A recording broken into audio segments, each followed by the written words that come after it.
happened that Canada overcome you in this game in the second period? I don't know. What happened? Why were you scored 2 goals against? I don't know. Okay. What was the mistake over there? I don't know. Thanks. Thank you so much.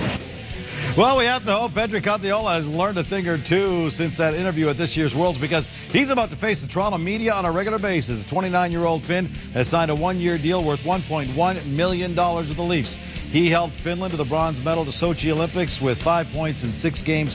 Kontiola spent the last 5 seasons in the KHL.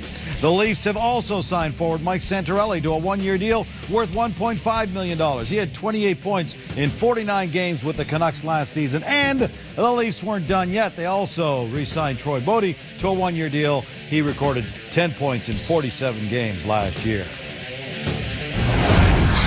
Well, Brendan Shanahan said he does not like to build teams via free agency, but right now it's been necessitated, and that's what he has indeed been doing. Hey, everybody, welcome to the silly season.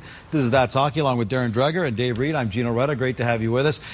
Dregs, Kontiola's been in the KHL for the last 5 years. So, North Americans have not seen him play an awful lot. What does he bring to the Leafs? Well, he's an original draft pick of the Chicago Blackhawks. He's going to provide a little bit of depth. He's expected to challenge for a spot top 9 for the Toronto Maple Leafs. And, you know, this is an expensive gamble for Petri Kontiola because, as you just reported, Gino, it's a 1-year deal at $1.1 million on an NHL contract with the Toronto Maple Leafs. But he first had to get out of his contract in the Continental Hockey League before he could sign officially the deal with the Toronto Maple Leafs. That cost him $600,000 to do. So he's going to earn $500,000 and an opportunity to play full-time in the National Hockey League. But in speaking with Dave Nonis, they like his chances of fitting in their top 9 worst-case scenario. He can be a fourth-line winger or center. We had some fun with Kontiola a moment ago by showing you that awkward interview at the World Hockey Championship. Well, since then, he has made amends. Hi, I'm sorry. I don't know if we made a great interview yesterday, Petri. What do you think? Like I said, I think it's more embarrassing than funny. I was a little frustrated there, and no, I know it's never going to happen again, and I apologize for that. That was pretty funny. There you go, a stand-up guy. Stand-up guy. He better not be hugging any Toronto media if he does that kind of stuff in a scrum. That could be... That's no good. That could be into... I don't know. We don't want to talk about that. Dave, let's talk now about Santorelli. In the last 5 years, while Kontiola was overseas playing the case, Santorelli's been making his way around the NHL. He played for the Panthers, he played for the Jets, and most recently for the Canucks. What does he bring? He brings speed and versatility. Santorelli is a very versatile forward who can play on a third line, can play on a fourth line, can kill penalties, but he's very quick. And in today's game, you have to have the speed to be able to be an effective player in the National Hockey League, and he will bring that to the Toronto Maple Leafs. Something that a lot of people said the Leafs might be lacking at times in the middle is the speed. And if there's no room for him in the middle, you can still move him over to the wing.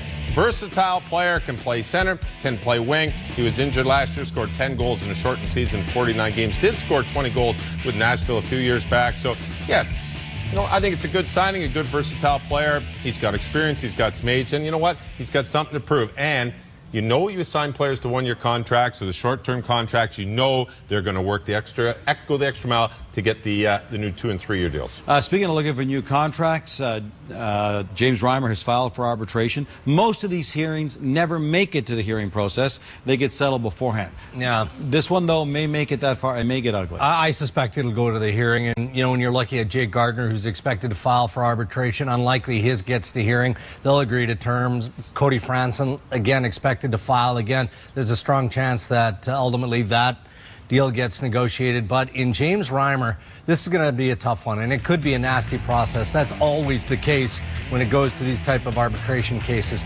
Now, you know, the Reimer camp will argue that, look, you go back to 2012-13, he was fantastic through much of the year, getting the Toronto Maple Leafs into the playoffs. But he was also part of that meltdown in Game 7. So the Toronto Maple Leafs brass will point that out. It's the job of management in these situations to keep that value as low as possible. It can be belittling, it can be demeaning. Let's just hope that James Reimer is prepared for that process, because he's coming off a poor showing this year where he only recorded 12 wins in 36 appearances and a goals against of well over 3. This process can be pretty tough. Hey, listen, now.